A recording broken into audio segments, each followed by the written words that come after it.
भगवान भोलेनाथ की जय। तो आज हम तृतीय शतरुद्र संहिता के 8वें अध्याय से प्रारंभ करेंगे।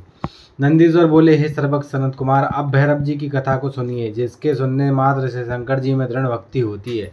भैरव जी परमात्मा शंकर के पूर्ण रूप हैं, जिन्हें शंकर की माया से मूढ़जन उन्हें वैसे नहीं जानते। यह कोई आश्चर्य की बात नहीं है, क्योंकि जब महेश्वर शंकर जी की महिमा को चतुर्मुख ब्रह्मा और चतुर्भुज विष्णु भी नहीं जानते, तब औरों की तो बात ही क्या है।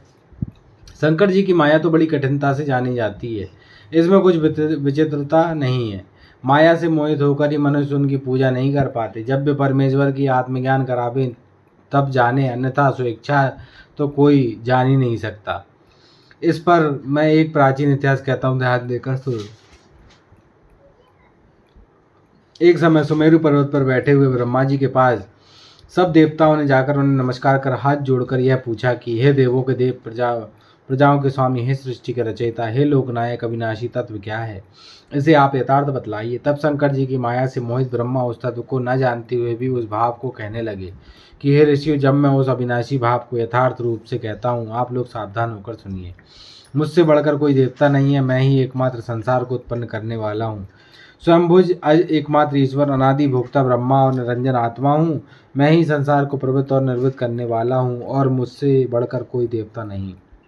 जिस समय यह वार्ता हो रही थी, वहाँ मुनि मंडली के साथ विष्णु जी भी विद्यमान थे।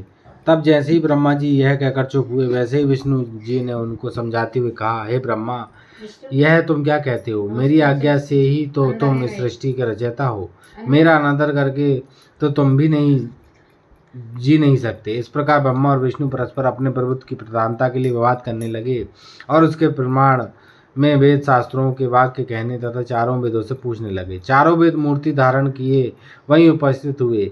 तब परेश प्रभु शिव का स्मरण करते हुए ऋक, अजु आदि चारों वेदों से पहले ऋक ने कहा, जिसके भीतर समस्त भूत निहित हैं तथा जिसके सब कुछ प्रवृत्त होता है और जिसको परम तत्व कहा जाता है, वह एक रुद्र ही है। फिर यजुर्वेद ने कहा, जिसके द्वारा हम भी प्रमाणित होते हैं तथा जो ईश्वर संपूर्ण यज्ञों तथा योग से भजन किया जाता है, वह सबका दृष्टा एक शिव जी हैं।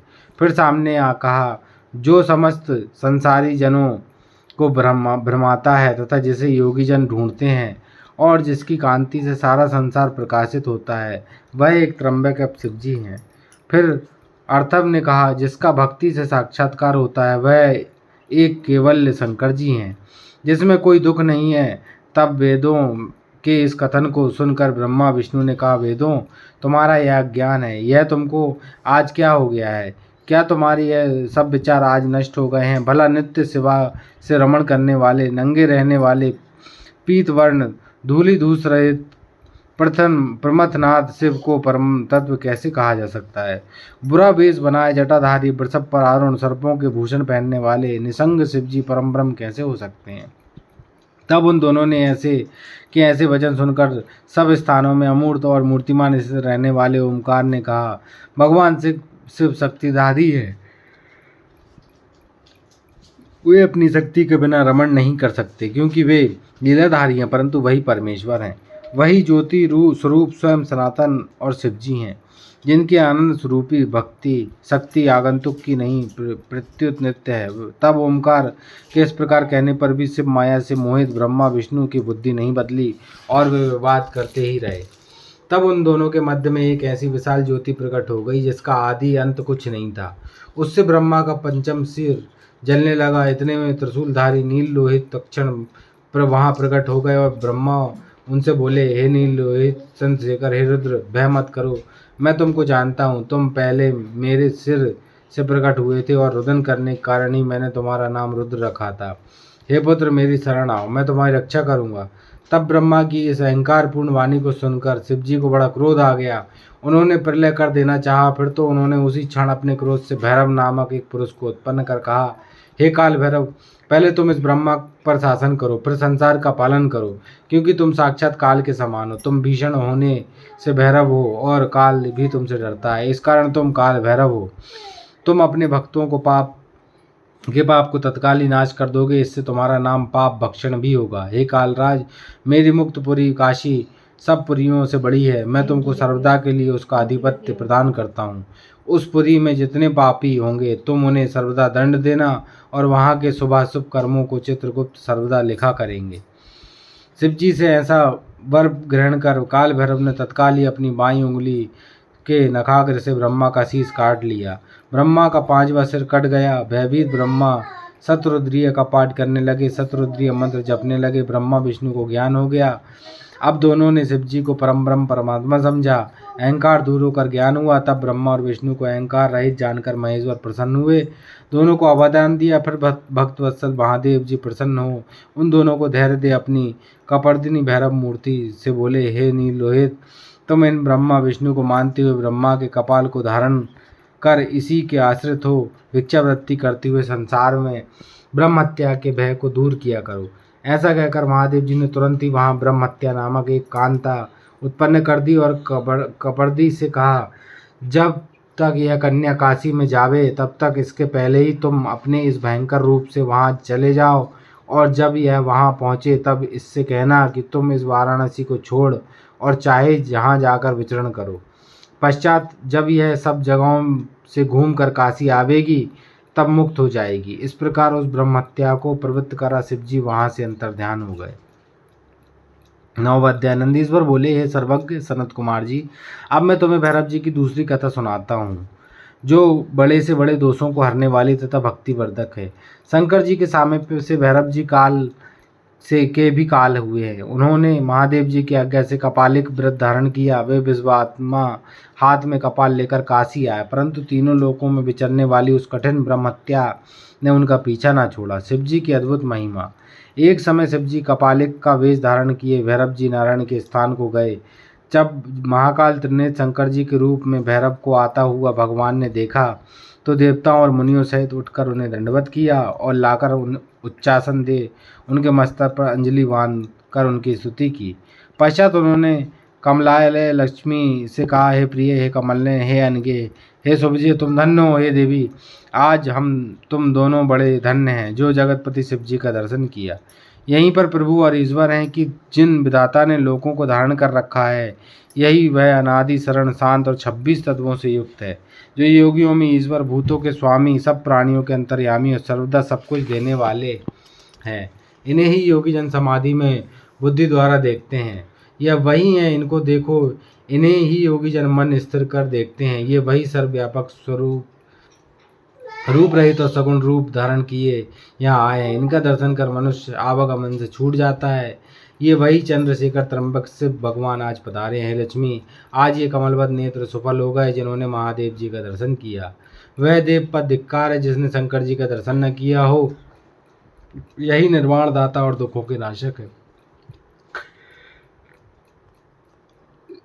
इस देवलोक से बढ़कर अशुभ क्या होगा जहाँ मुक्ति के लिए शिव का दर्शन ही ना प्राप्त हो। ऐसा कहकर विष्णु जी प्रसन्न हो शिव जी से बोले, हे प्रभु, हे देवों के देव, हे सर्वज्ञ, सर्व पाप हरता, हे अविनाशी, आप किस लिए भ्रमण कर रहे हैं। हे त्रिलोचन, हे महामते, यह आपकी क्रीड़ा कैसी हुई है। हे कामारी, यह आपकी कैसी चेष्टा। हे शंभो, हे शक्तिपति शंभो, हे भगवान, यह आप भिक्षा क्यों मांगने लग गए हैं। हे जगन्नाथ, मुझे यह संशय है क्योंकि आप तो तरलोक के राज्य देने वाले हैं। जब विष्णु ने इस प्रकार कहा तब भगवान भैरव ने हंसकर विष्णु से अपनी सब कथा सुनाई। उन्होंने कहा, मैंने अपनी उंगली के नखाग्र से ब्रह्मा का शीश काट लिया है। उसी पाप के समनार्थ इस शुभ व्रत का अनुष्ठान किया है। यह सुन विष्णु जी बोले, हे भैरव जी, आप तो समस्त विघ्नहर्ता हैं, फिर भी जो चाहे कीड़ा करें, परंतु मुझ पर तो इतनी कृपा अवश्य किए रहिएगा कि अपनी माया से मोहित ना कीजिएगा। हे देव, आप ही सबकी गति हैं। हे पार्वती पते, मैं आपकी ही कृपा से आपकी आवत चेष्टाओं को जानता हूँ। आप ही संहार के समय सबका हरण करेंगे। हे शिव जी, आप पराधीन नहीं हैं, आप अपनी क्रीड़ा में स्वतंत्र हैं। फिर हत्या जो आपके पीछे पड़ी है, इसका केवल यही कारण है कि पापों को करके भी जो मनुष्य आपका स्मरण करेंगे, सबके सब पाप नष्ट हो जावे।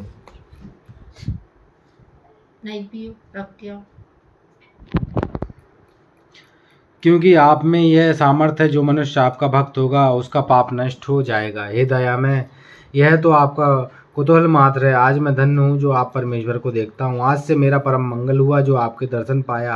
आपके दर्शन से तो स्वर्ग अपवर्ग भी तृण के समान प्रतीत होता है। श्री विष्णु जी के ऐसा कहने पर निर्मल लक्ष्मी ने अपनी मनोरथी नामक विद्या उनके पात्र में छोड़ दी।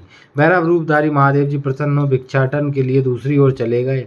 तब उनकी ब्रह्म हत्या को जाती हुई देखकर विष्णु जी ने बुलाकर उससे प्रार्थना की कि तू शिव जी का पीछे छोड़ दे।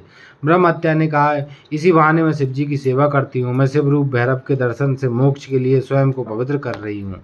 इस प्रकार जब विष्णु जी के कहने पर भी ब्रह्म हत्या ने उनका पीछा नहीं छोड़ा, तब भैरव जी ने विष्णु जी से उसकी सज्जनता की प्रशंसा की और कहा कि मैं आपके अमृत वचनों से संतुष्ट हूँ। जो चाहो वर मांगो, तुम मेरे भक्तों में अग्रणी हो।